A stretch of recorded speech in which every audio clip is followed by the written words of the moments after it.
I would move 4.2, but before I do, I'd like to point out that the board has approved the possibility of moving actions forward without recommendation. And so I don't know if that should be part of the motion, but I'll read the resolution and let the chair decide. It's Resolution 2015-248. It's a resolution accepting with conditions a proposal from Graco, Inc., directing staff to work with Graco, Inc. on design refinements and further definition of the terms of a ground lease, and authorizing staff to begin framing a development agreement with Graco, Inc. for development of a parcel D on the share site. Thank you. Do we have a presentation? Chair Tab, we do. Well, I would. And is it appropriate to move it forward as a recommendation without to move it forward to the board without recommendation as part of the action, or should we do that as part of the discussion? I would say let's do it as part of the discussion. Okay. Thank you. Chair Tab, Commissioners, I will run through a presentation. Oh, sorry.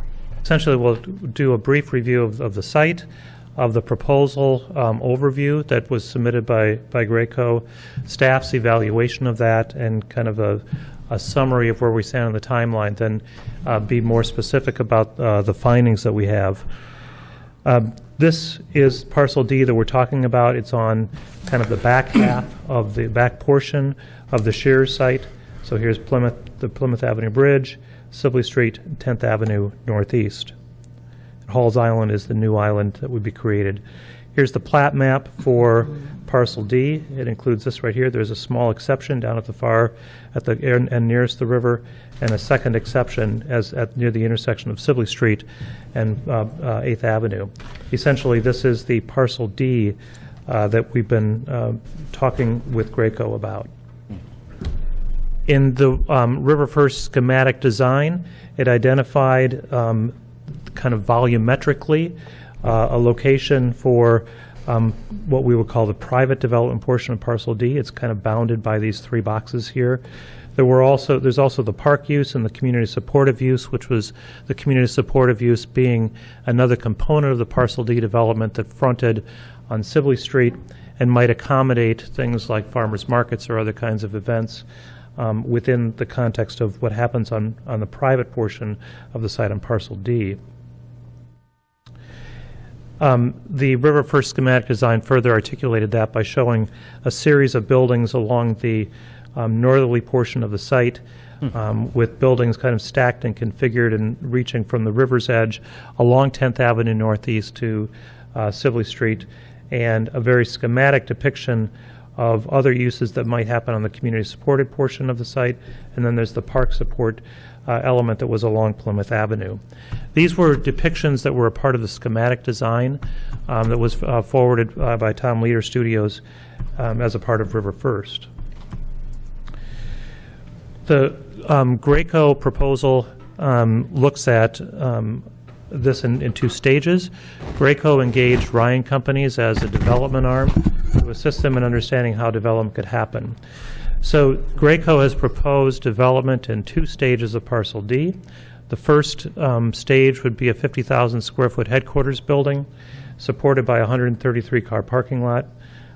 This here is 10th Avenue, so the Graco plant is in this area right here. This is Sibley Street again. The remainder of parcel D, as it's characterized in the proposal, would be developed as green space to support the park.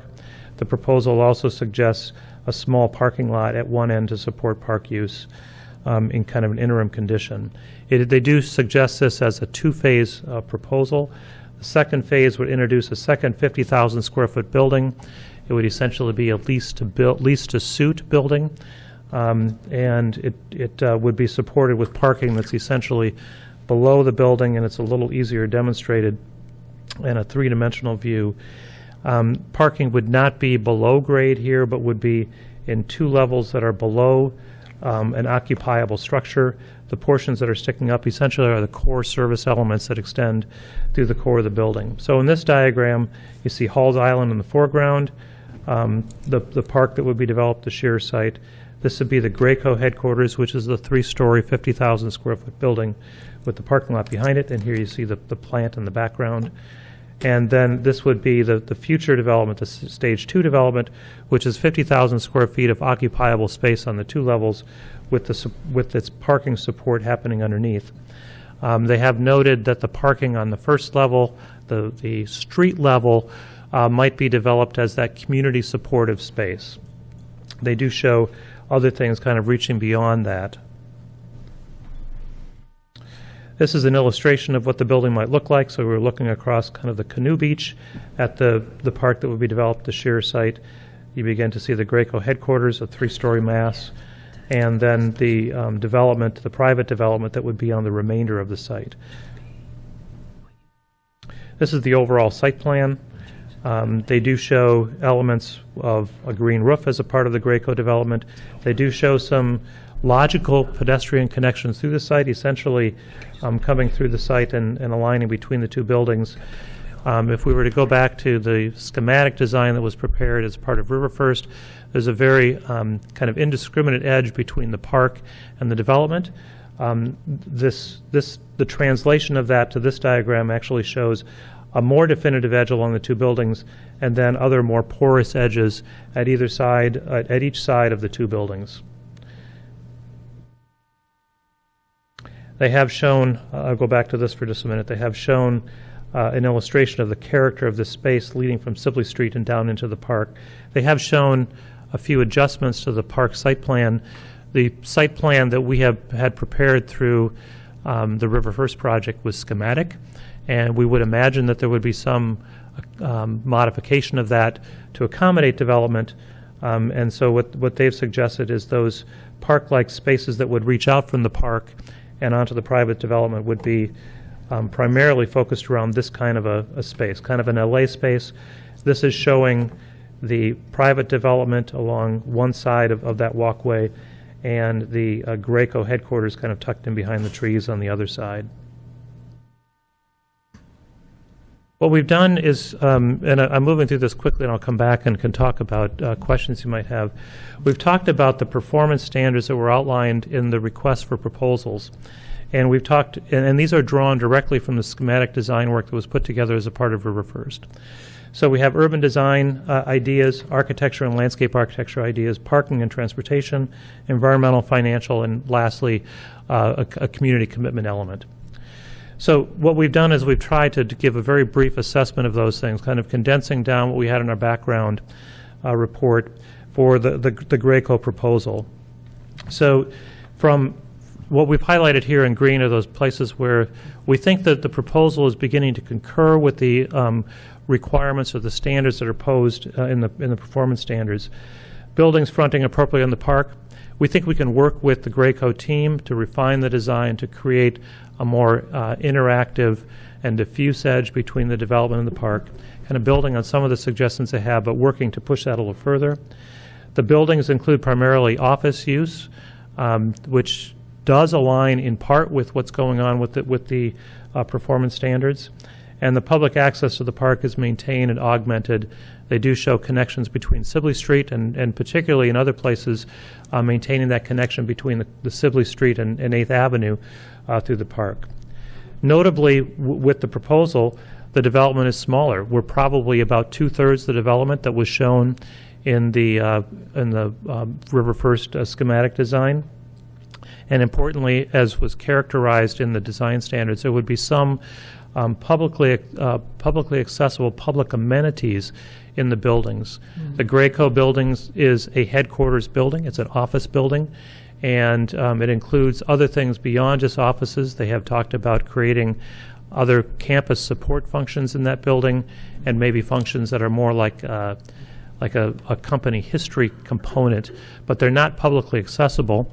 When we look at the private development parcel, all of the leasehold space or the build-to-suit space would essentially be on the 3rd and 4th levels of the building, and the street level spaces do not provide for the kind of public amenities that might have been envisioned as a part of the River First schematic design.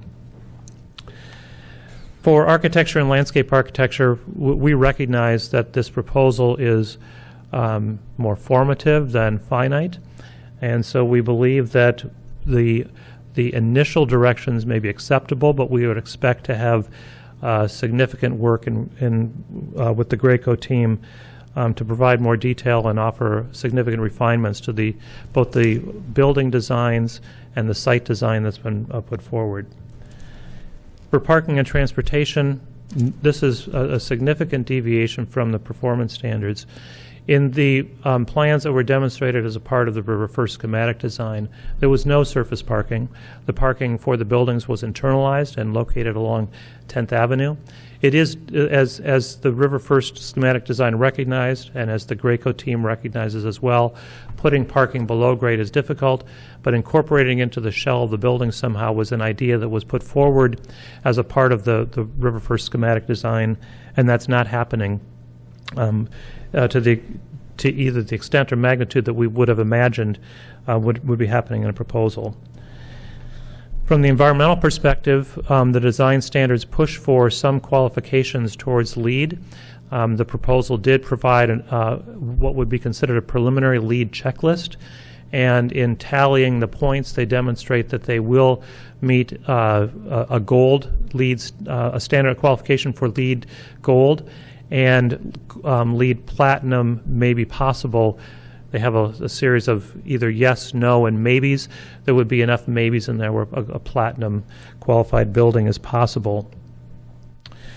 From the financial side, a big concern that we look at is how does the proposal actually align with the notion that the development through the ground lease would support the operations and maintenance of the park that would be developed at the Shearer site.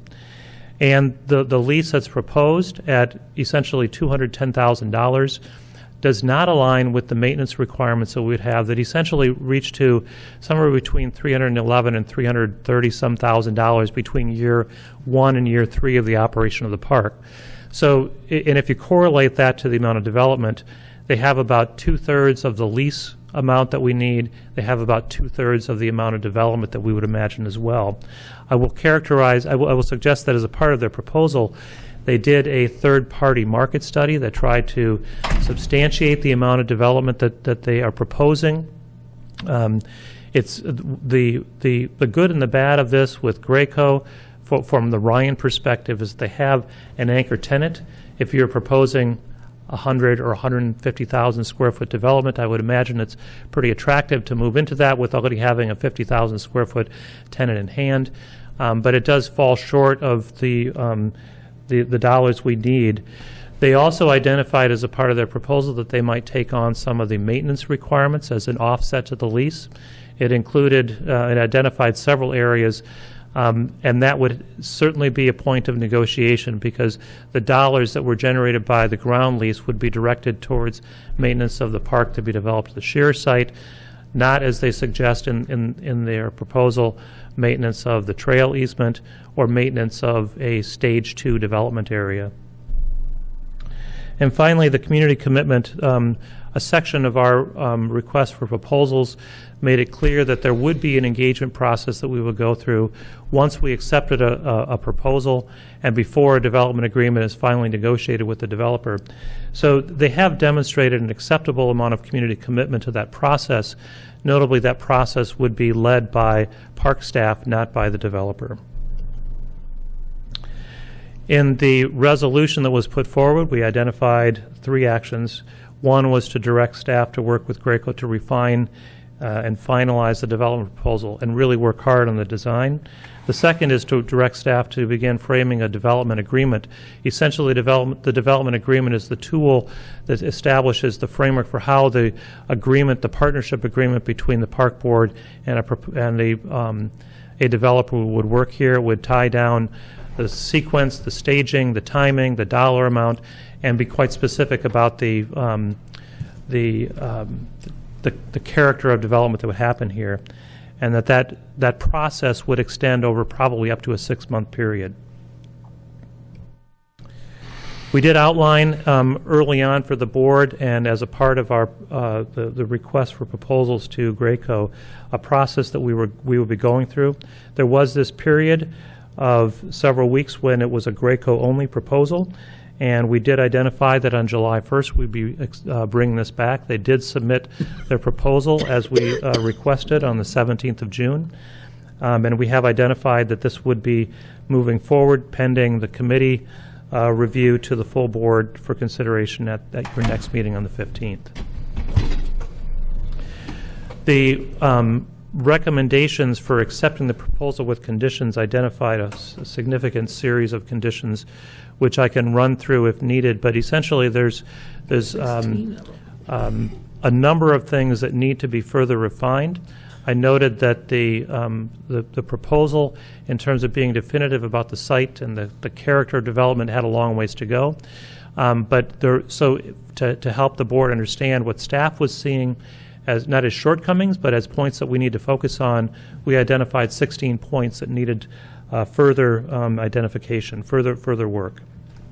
Some were rather perfunctory, like making certain that the Graco headquarters, as it's in a first stage and there's a second stage, that those parcels would be identified or platted separately to allow a separation of that if a second phase with the Graco proposal didn't actually happen.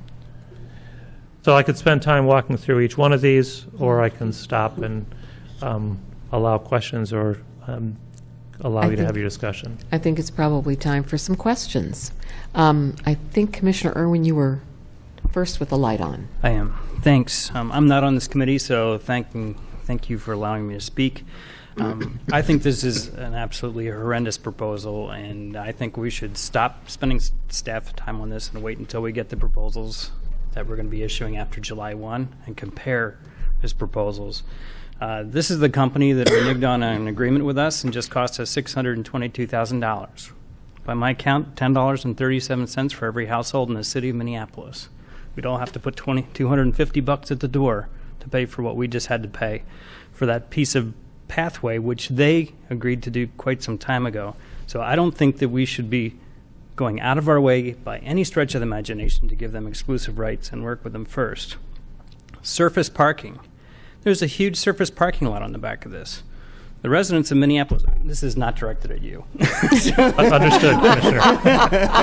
The residents of Minneapolis did not spend this money to put in another huge surface parking lot for Graco. They have a surface parking lot in the back corner of their property. If they want to put more parking there, let them put it there, not on Minneapolis Park property. Minimal public amenities. I can think of less things that I would like to do than go to a museum of the history of Graco. I don't call that a public amenity by any stretch of the imagination. They might, but I certainly don't. The design looks like a giant corporate campus. I can't even tell it's a park. It looks like a corporate campus that's right in front of these block buildings that look horrendous. I think the design is horrible. And as far as community commitment, I don't see any community commitment in this. Where's a farmer's market for the community? Where are food amenities, restaurant amenities, bathrooms? Where are the things that people can use rather than a LA in front of their corporate office? I think this is horrible. I wouldn't support this now. I wouldn't support it at the full board level. I would never support that. That's not why we got that property. Okay, I'm done. Tell us what you really think, Commissioner Irwin. Commissioner Musich. Oh, I'm sorry. You can Commissioner let me go. Young, I'm sorry. I forgot to look this way. Yeah, well, it's hard being on the right. I totally agree with Commissioner Professor Irwin on this, and reminds me of the Alina campus where I go to the rehab pool, and that god-awful parking ramp is on one side, and I mean, it's just, it's these campuses. I totally agree. It's not at all what I thought we were trying to do when I signed to buy this land years ago. And to think that we want to recreate and redevelop and bring back House Island as kind of one of the keys of the whole River First concept, it seems to me they're not getting it. They just don't get it. And part of the not getting it is that I also wonder how much negotiating we're able to do after we went through hell and back just to get this trail easement. And then, as you say, give them $625,000 to be able to do a little trail. What on earth is going to happen when we try to develop the bigger site? And it just doesn't make sense. So I'm with saying let's wait, let's see if there's any other developers coming forward. As a matter of fact, I'm willing to extend the date, if it's to encourage other options. Because this could potentially be, a really great thing that we do. And this isn't it. It's just is not it. So I don't want staff spending a lot on this besides telling them, no, it's not it. Thank you, Commissioner Young. Commissioner Musich. Thank you very much, Chair Tab, for letting me speak. I do not serve on this committee, but I do have some thoughts to share on what we've been shown this evening. I would echo what my colleagues have said about the inappropriateness of surface parking lots taking up that much space on this property. I don't believe that the character of the buildings that they are proposing are in any way workable with what we've said to the public we would like to do on this space. What we're being shown would be appropriate in the suburbs, where you have the opportunity to encourage sprawl and poor design. We don't have that here along the river. We really need something visionary and something beautiful and something that integrates well into a park setting, and what we're being shown is not that. So developers out there, please apply to our RFP and show us something that will knock our socks off, that we can get behind and excited about, putting a private development on public land, because I can't support what we've been shown this evening. So thank you for letting me say my 2 cents. Thank you. Commissioner Vreeland. Yes, I still would recommend that we move this forward without a recommendation because we are currently in court with Graco, and I mean, there's a chance that Graco could actually work with our staff and come up with a better design. And I don't want to preclude our ability of staff to work with them in the future, but at the moment, I mean, not only was the $622,400, not only is that a lot of money, but according to our Star Tribune reporter, they're trying to jack that price up too. So again, until we've concluded our court process, I would just let this ride and let the folks that are dealing with the legal issues finish those. We've tried to separate these. It's hard to compartmentalize our current disdain for Graco's not honoring what we all believed was an easement that would not cost us $1. So I would make a motion to forward this without recommendation. Thank you. Yes. Yes, please do. Commissioner Olson. Thank you, Madam Chair. I would encourage my colleagues to support Commissioner Vreeland's motion to move this forward without recommendation. How can I put this kindly? I wasn't completely offended by what you brought forward from Graco, but I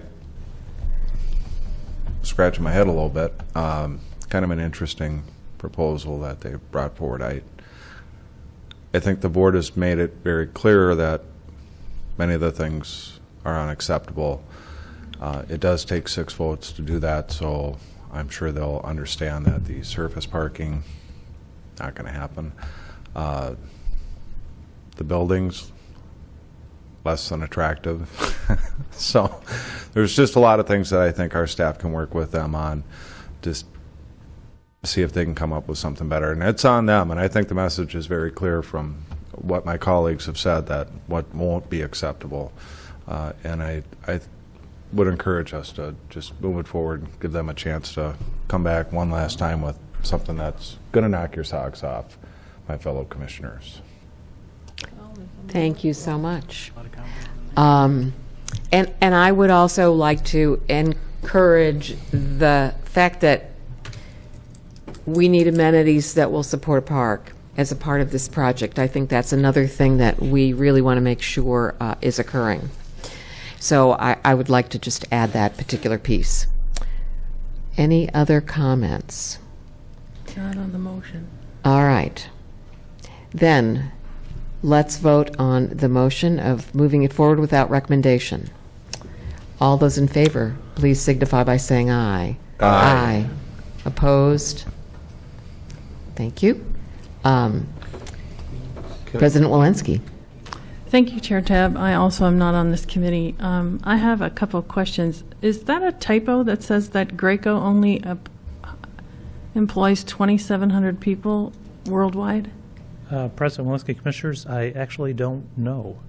Okay. If it's in the proposal, I would assume that it's correct. Okay, because I just always thought they were much bigger, but 2,700, heck, during the summer, we're practically 2,700. Graco seems to be trapped in the 60s and 70s with this design, and I would hope that they would talk to their architects, RSP architects, because I know they could probably come up with something a lot more unique. The people I'm really disappointed in is Ryan. Ryan did the development around the Jaguar parking ramp downtown. When they bought that site, the one thing they decided they were keeping was the parking ramp. When you drive down Hennepin Avenue, you don't look at those condos or apartments or whatever they have that are right there after the bridge and go, oh gosh, there's a big parking ramp there. Or all I can see is the parking ramp. They enveloped that building. They've got a Whole Foods in it. It's got what looks like some really nice places to live downtown. And yes, they built it around a central parking garage. They didn't put the parking garage on the first 2 floors and say, because you can see through this, it's a public amenity. It's like, no, it's not. They did the same thing at the Viking Stadium. They're building a parking ramp and they have pads around it that will accommodate development. So you've got, again, stuff around the parking lot so you don't see the parking lot. Having sat on the Planning Commission for 3 years, I can't imagine anyone down there would be thrilled to death to see another surface parking ramp or a parking ramp that's visible. Everything that I've sat through was, let's not make it look like a parking ramp and a parking lot. Let's make it look like a nice building with stuff on it. I think there are ways to improve this proposal. One of the things that maybe people should do is talk to the Northeast Farmers Market. Right now, the site they occupy is a parking lot at St. Boniface and St. Mary's Church, and believe you me, it's bigger than 22 stalls, and they take up every iota of that space every Saturday. My constituents are already to the point where, why is it that when we get Lake Harriet, we don't have to have any development there? And technically we do, because we've got concessionaires, et cetera, there. But again, we are trying a new model here, and this new model was the development is going to support the park. And right now, the development isn't supporting the maintenance for the park. And if that's the reason we're putting it here is because it's going to do that, then it needs to do that, or we need to not do it. So while I am not particularly enamored of this, I know that things could be done to change it and make it better. And I'm looking at an overhead map right now of Graco's campus on my computer from Hennepin County, and there are 5 huge surface parking lots, of which one of them is constantly half empty or more. My thoughts would be, if you need to rearrange your campus a little differently to provide parking closer or figure out how to do a walkway, fine, but you really don't need to add any more surface parking. So I am happy to look at this again in 2 weeks when it comes to the full board, with hopefully some changes proposed by the folks that have come up with the design. If that doesn't look any better, I'm afraid I'd have to agree with some of the compatriots on the board here and say, maybe there is somebody out there with a better idea. But I'm willing to give them another 2 weeks to sit down and do some stuff. And before anybody says, oh, we can't do it in 2 weeks, I sat on the planning commission for 3 years, and I watched developers come in from Thursday at committee of the whole to a week after that, Monday at the full planning commission with a practically whole new design. So I know with computer-assisted design and some staff work, they can do it. So I hope that we see something better come back in 2 weeks. Thank you. Can I just add a point of order? Please do. I read the paper version, but I believe it's slightly different online, and it was slightly amended, so hopefully we can move forward without recommendation what's actually the motion as it appears in our board materials online. Okay, and so I think we've given you fairly clear direction. I don't think I need to, oh, I'm sorry, Commissioner Young. Yes, thank you, Chair Tabb, for the second time. Are we still? I just have a question for clarification. Motion passed. I thought we had an RFP process happening, that we are still waiting for people to turn in something. Was there a deadline? There, do you want to go ahead and? Chair Tabb and Commissioner Young, the RFP process we went through was orchestrated to allow Graco to have a period of time during which they would exclusively have the right to respond. And essentially, we tried to orchestrate an exclusive rights agreement with them that essentially terminated when they submitted their proposal on the 17th. So now we open up the door for all developers to come forward, and is there a deadline for that? Chair Tabb, Commissioner Young, with direction from the board, we will begin that process. We have the request for proposals ready and can begin that, and we can follow the schedule that we shared here, Okay, which essentially shows going out for another 10-week period. Once the Graco, if the board decides to reject the Graco period, we're immediately ready to go out to the broader development community to secure additional proposals. Okay, thank you. well, so then on my point of information is, why wouldn't we want to Point of order. reject this now? Point of order. We've already passed this. If you're on the prevailing side and want to make a motion to reconsider, then that's fine, but I don't believe that you are on the prevailing side on that, so we're really on to 4-3. Speaking of 4-3, I would be delighted to move 4-3. Thank you. So we have passed that, moved that forward without recommendation. Thank you.